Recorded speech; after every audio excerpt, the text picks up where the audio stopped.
coming today. So what I want to start out with is a little story. My family and I lived in China for 2.5 years, coming back to the US about 4 years ago. And it was a really exciting experience for us because of the time that's in China right now in terms of where everyone feels the country is going. The energy there is incredible. There's all kinds of problems, of course, but there's a lot of optimism as the people of China see their culture and country really returning to its historical position in the world.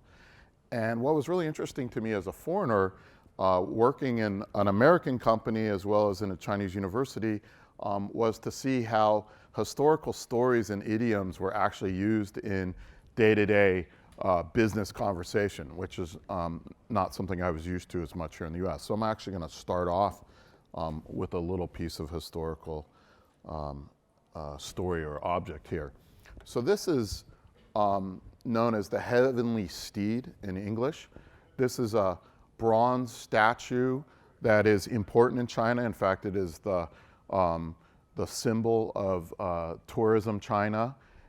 It's from the Han Dynasty, so it's around 2,000 years old, though it was not uncovered until 1969. And one thing that was interesting about this sculpture was when they uncovered it, they were unsure of how it was made, because it was kind of interesting in that the legend behind this steed was that the horses in the west of China were so fast that they literally flew. So if you look at this, you can see 3 of the hooves are actually in the air, and this 4th one, it's kind of hard to tell in this figure, but this is actually a swallow that is flying and being stampeded by this flying horse, essentially. And at the time they uncovered this, they were unsure of how did they make this 2,000 years ago and not just have it topple over. If you go see it, this is very small here on the base, and the horse is not really regular in terms of its pose. And so they were a little confused about it for a while. But to me, it represents an interesting take on products and design and art. And what it is this idea of balance. And so to me, it's the balance between the artistry of that beautiful horse as well as some science or technology required to be able to calculate the center of mass so it would not fall over. And I was actually surprised that when I was in China and I tried to find a replica, and there's many of them, both in antique markets as well as online on Taobao, which is kind of like the eBay of China, or we should say eBay is kind of like the Taobao of America. And they all kind of have to use a different kind of engineering hack to make it work. Either they make that bird really big on the bottom, or they make the horse really straight, or they put a hole in the middle and they put their fingers up inside and glue something in there. So they surprisingly, even today, hard to manufacture it really easily. But the bigger question is this question of balance. So can we create products today that balance somehow design and artistry along with technology? And I believe that balance is what's required to create products that people are going to desire and want and use day to day.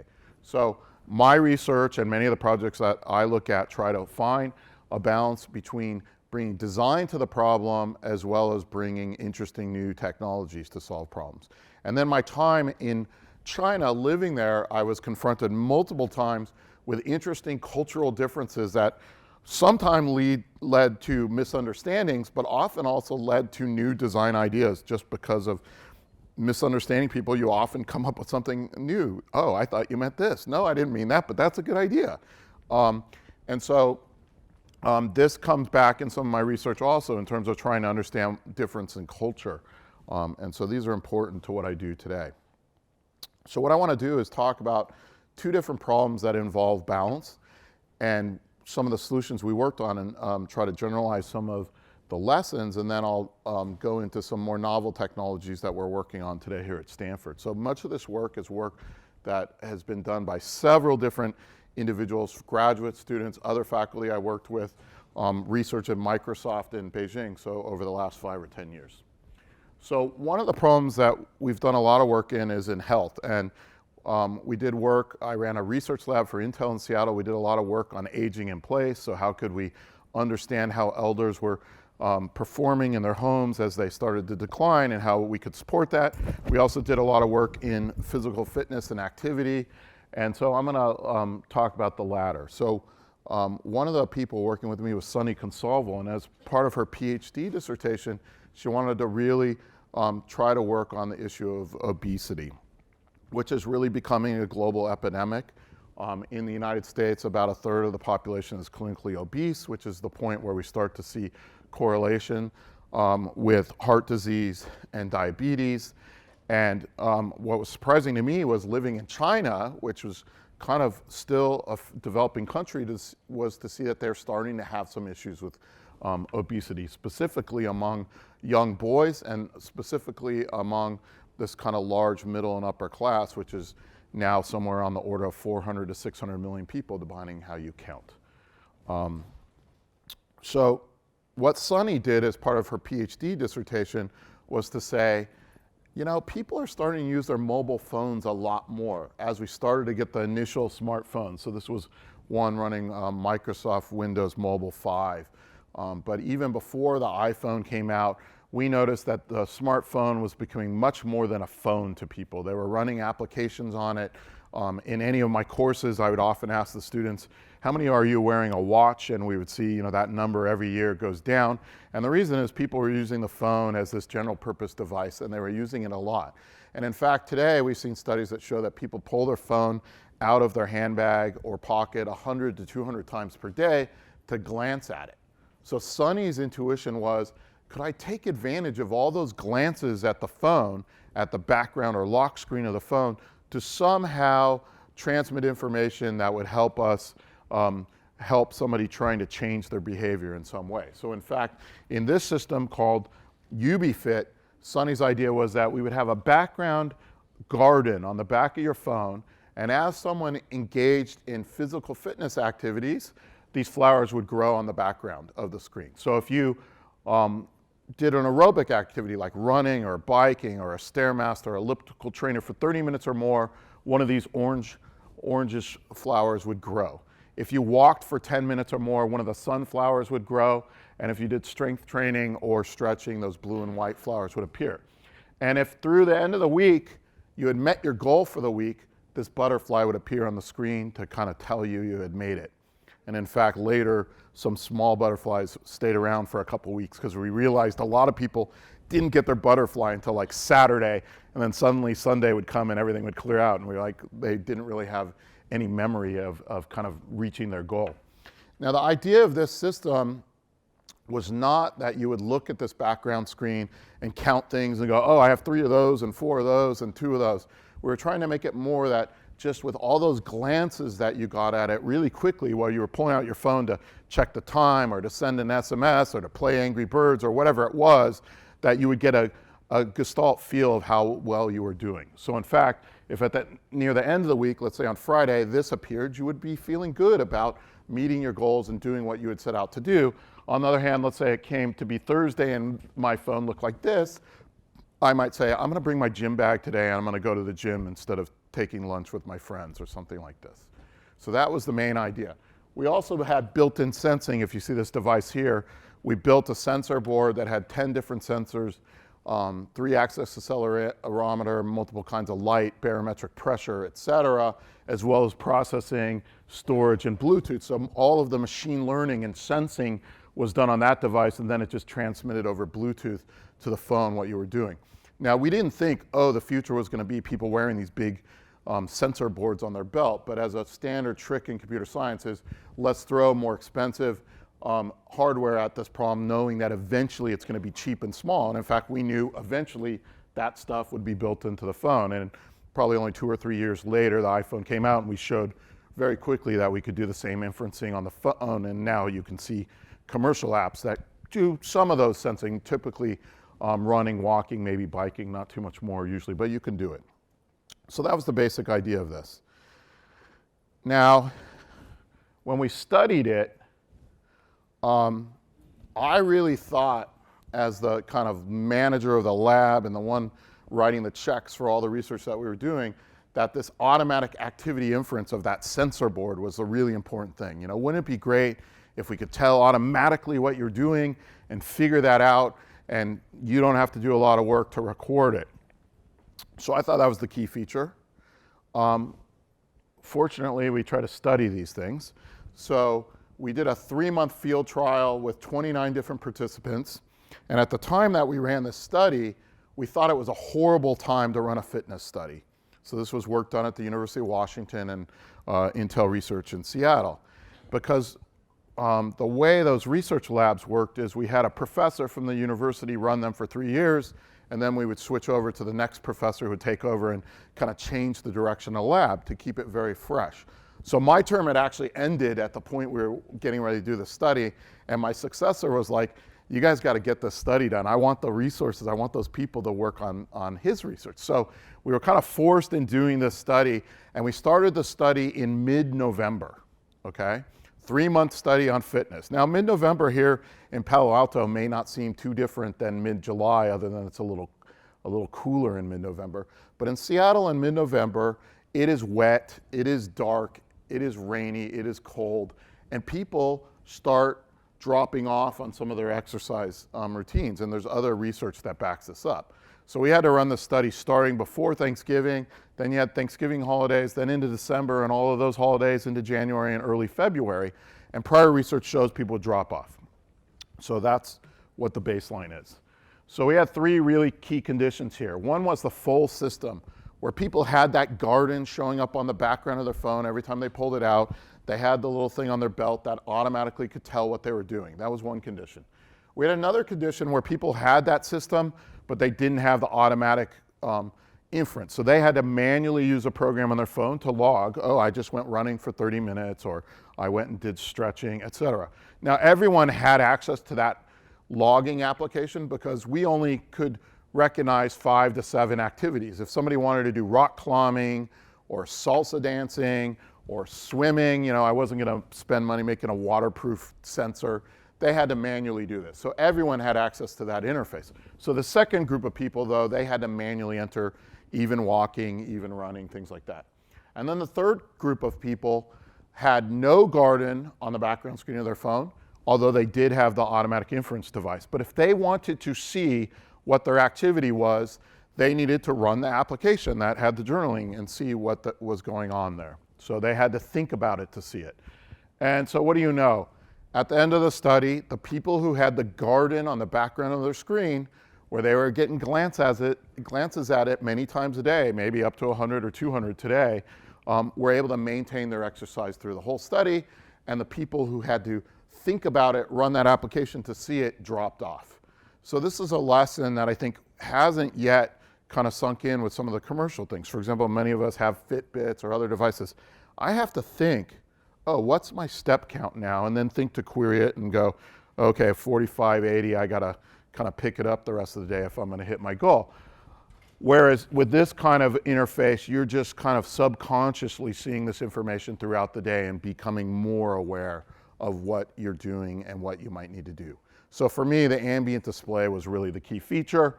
This is not to say we don't want activity inference. In fact, when we interviewed all the people in all conditions after this, whether they had it or not, people want that feature.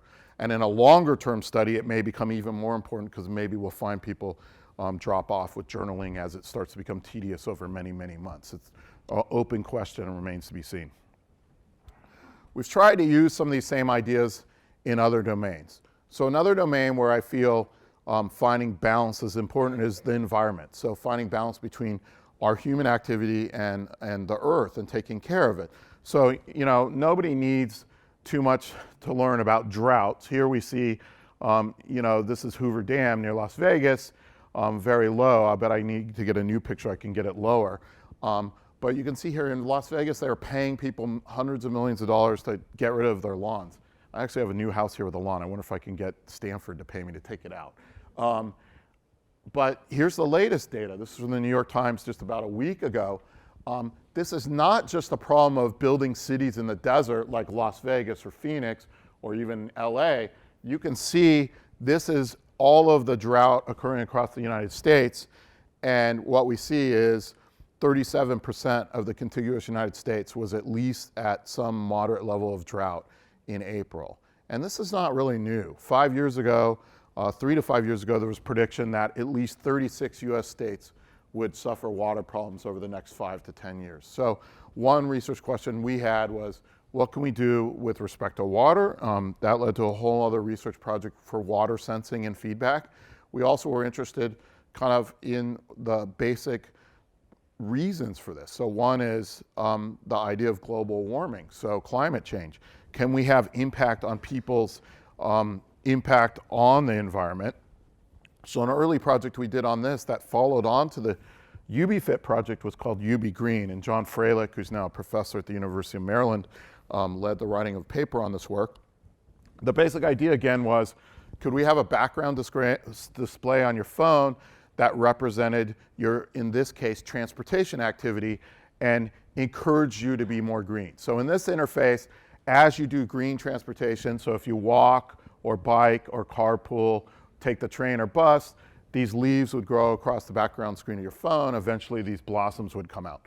Now, one of the problems with this, unlike fitness, where people are really centered on their own body and will say, yes, I have these goals, I want to be fit. When you ask people, would you like to be more green in your transportation activities? We did that with hundreds of people, and you'll get about 80% say, yeah, I'd like to be more green. But that's not enough compared to the other reasons that they choose a particular mode of transit. Being green for most people is 5th, 6th, or 7th on the list. There's other reasons more important. Usually the number one is how convenient it is, how fast do I get where I'm trying to go? But others include, do I save money? How stressful is it? Do I get exercise while I'm doing it? Can I get work done while I'm doing it? So what we did is we tried to take these other reasons that correlate with green activity and highlight them when they occur. So in this case, if I carpool, I might save money, so the little piggy bank lights up there. Or if I take the bus, I save money, I can do other work. And depending on who rides your bus, it may be calmer. I remember my wife used to ride the bus across the Bay Bridge every day. I would ride the bus across the Bay Bridge versus driving in that crazy traffic every morning for sure. It's less stressful. Walking, you also get exercise. So you get the idea. So this was another interface. If you met your goal, these apples or fruit would appear at the end of the week, and then you'd start over. My colleagues at Carnegie Mellon who worked on this with me had a theory that people would bond more with animals, and so we should involve animals somewhat in this interface. So we actually had a design where you started off with a small sliver of ice and one polar bear. And the more green your transportation was over the week, the ice grew, and you got more bears, and they had babies, and you got fish and seabirds. And then on this one, if you met your goal, the northern lights appeared. So again, these displays for us were really just a way of showing you the information of how you were doing in the week towards that goal that you had set for yourself. So in the transportation one, people had set a goal of trying to do more green transportation activities. In fitness, they actually set a specific goal of, for example, I'm going to do 4 aerobic fitness over 30 minutes, and I'm going to walk 10 minutes or more 10 times, and I'm going to stretch this much. So it was helping people see how they were doing with respect to their goal. Just give them that information. We just wanted it to be more of a glanceable display rather than a quantitative thing where you were going to try to get the exact number, and also to be more aesthetic in some ways. So what was interesting is when we studied the UB Green one, in this case we only ran a pilot study with 12 people over 4 weeks, half in Seattle, half in Pittsburgh. We did see some people wanted to keep using it. Now you might say, well, what's the big deal of that? Well, by the time we ran this study, the iPhone had been out a year or two, and those phones now were really crappy phones. People are like, I really have to run that phone to be in your study even though you're paying me money to be in the study? The fact that some people wanted to keep using this bad phone meant that it was fitting with their lifestyle. Some people had behavior change, but I put that in quotes because many of these people really were people who were already in some ways green. So we were really just tweaking people who are green a little more, which to me is in some ways not a great design. But there were people in Pittsburgh who were driving, I don't know, a mile or a mile and a half to their friend's house who said, I'm going to ride my bike now, or I'm going to walk. So there was, quote, change, but it's not a long enough study to know whether that's real change. It's too short term. The more interesting thing for me about this study was some of the comments that came back in the post-evaluation interviews. We had people who said, oh yeah, at work, people would ask me, what was going on with my polar bear? What did the ice look like now? Or what's going on with the tree? Or my wife would say, who had the same app, said, hey, let me see yours. I want to see where yours is at. Or somebody would say, oh yeah, I went out and took a bike ride instead of driving my car so I could get to the next level of the game. And we said, what game? Or somebody said, what's happening in the story? We said, what story? We didn't design a story. It was just meant to be this kind of visual display of your information. And so this idea that people really engaging with this really simple display and seeing it as a story or a game, I think is an important lesson that could be used in many of these behavior change apps, whether it's Fitbit or Nike or whatever, that embedding story and actually designing story as part of your feedback might engage people to want to keep going and see what happens. So using story to drive long-term engagement is something that I've been trying to do for a few years. We first looked at this when I was living in Beijing at Microsoft Research Lab Asia, and we created an app, or we designed an app called Who is Zuki? And Zuki was trying to get at two of these issues that had come up previously in this research. One was, hey, let's explicitly design a story, Who is Zuki, that is sort of a mystery. So you can see Zuki here is this purple character. You might look at it and say, is that a bird? What is that? You don't even know. Is Zuki an alien? The whole idea is as you meet your goals week to week, the story of Zuki kind of gets revealed to you in the comments that Zuki has. And Zuki also has to get through these different kind of challenges, like here, get across this river, or dig this hole, or find this new element that he needs to fix his spaceship or something to return home, depending on what your backstory is. And so this was one where we actually are trying to design the story in here.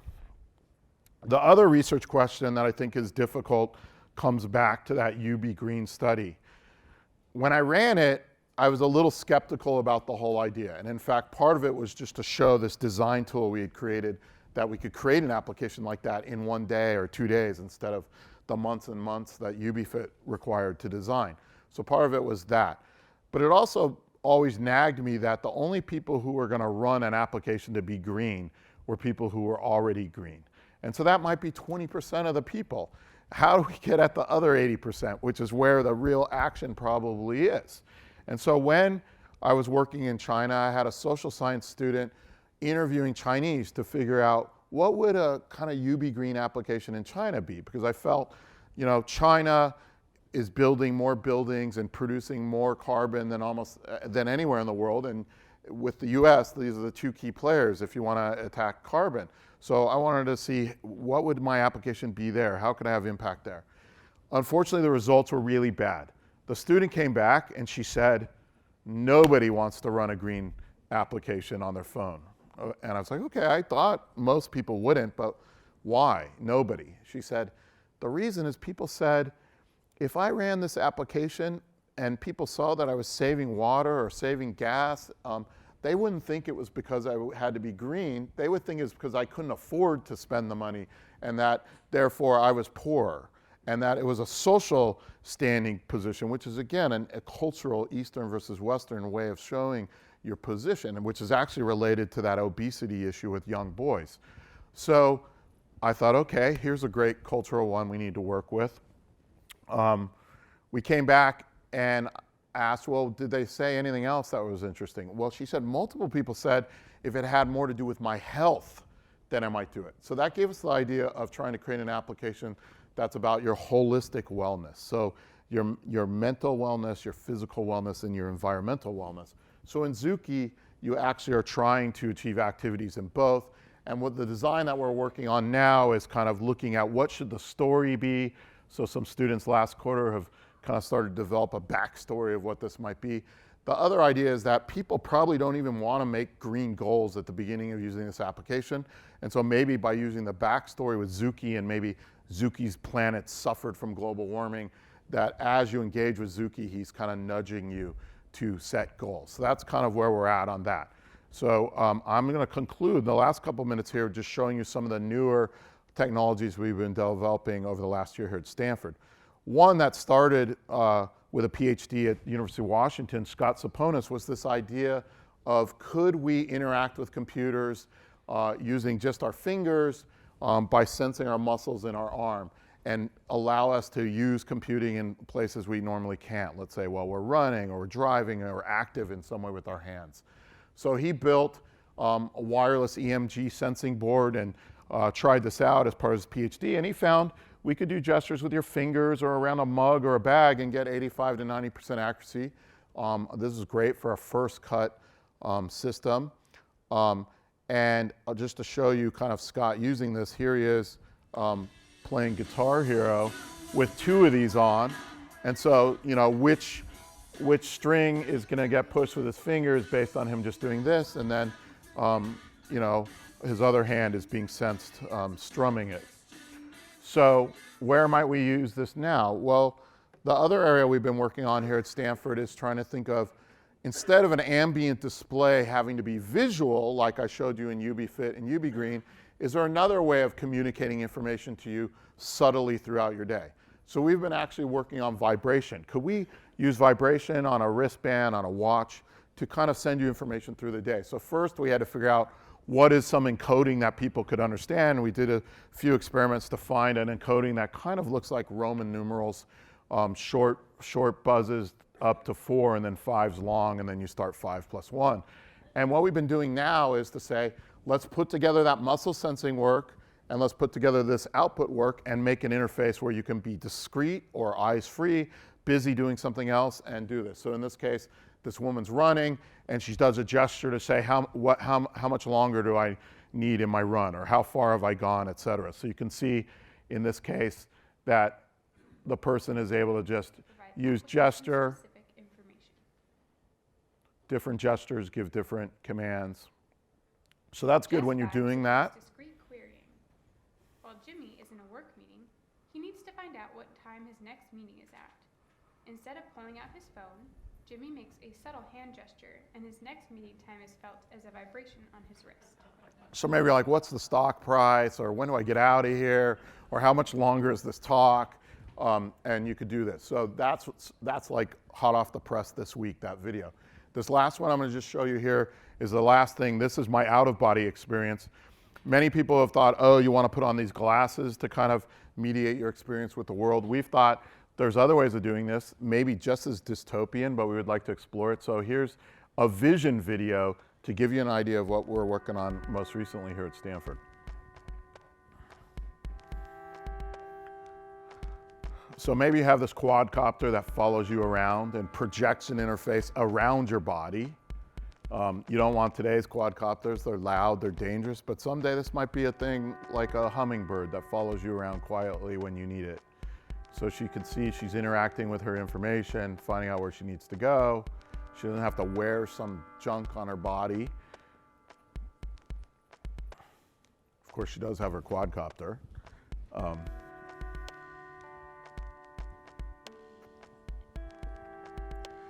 It's especially nice in these multi-user situations because instead of us both having glasses that have to register where we're looking exactly, you just project it. So we both see that soccer goal. We both see the halo around the ball. We both see the graphics when she scored the goal. And then finally, you can make it move to different surfaces when you need more personal information. Maybe it projects on your hand. And so this is the basic idea. So imagine, I'm going to skip this, but imagine you're here at Stanford and you want a tour of the campus. So we might have this personal tour guide in this quadcopter, and it's personalized in that it can speak your language, you know. It can go, let's say you want to only see engineering. I think it's a little narrow of you. Fine, you can go over there. If you want humanities, go somewhere else. If you want to know more. And then when you leave your experience at Stanford, you could leave your experience at Stanford with a picture or a video of your family standing there in the Hoover Tower with this really nice flyby video. I'm going to have to color somebody in there. And that's what you might leave with your tour experience. So that's what we're working on now here at Stanford. Thank you.